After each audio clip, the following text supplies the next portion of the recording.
Elshita News and Talk.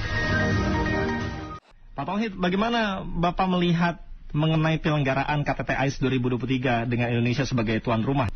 Ya, saya kira yang pertama dengan tuan rumah tentu saja bisa mengendalikan beragam isu-isu pokok yang menjadi kepentingan Indonesia dalam berbagai isu-isu AIS itu sendiri ya.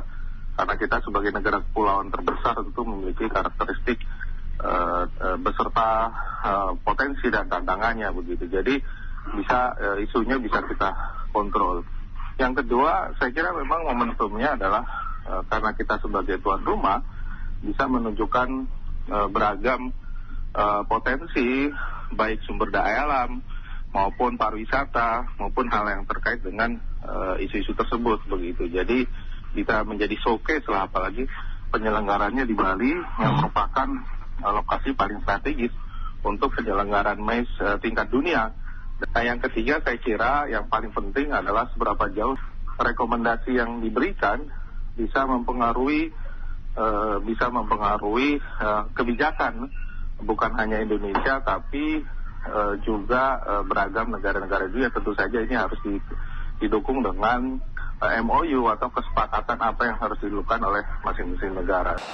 Di sini potensi apa yang kiranya bisa diperoleh oleh Indonesia dari KTT ini, Pak?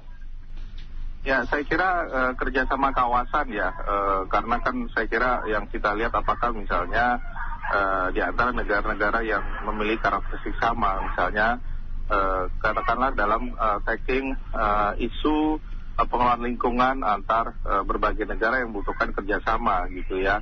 Kita dengan negara tangga kita misalnya yang sama karakteristiknya dengan Filipina, Jepang, itu kan sama negara kepulauan. Nah, isu-isu lingkungannya terutama dengan kepulauan itu mungkin hampir mirip. Nah, itu yang kemudian bisa dikerjasamakan. Misalnya dalam soal bagaimana alih teknologi dari negara-negara maju mengenai problem lingkungan di wilayah kepulauan, pesisir pantai dan sebagainya.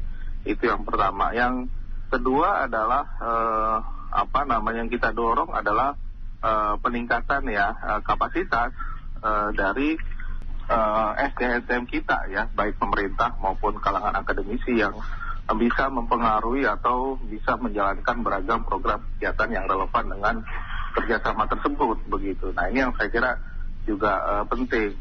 Nah, yang ketiga adalah pengembangan skema misalnya kerjasama pendanaan global untuk penanganan isu-isu tersebut begitu.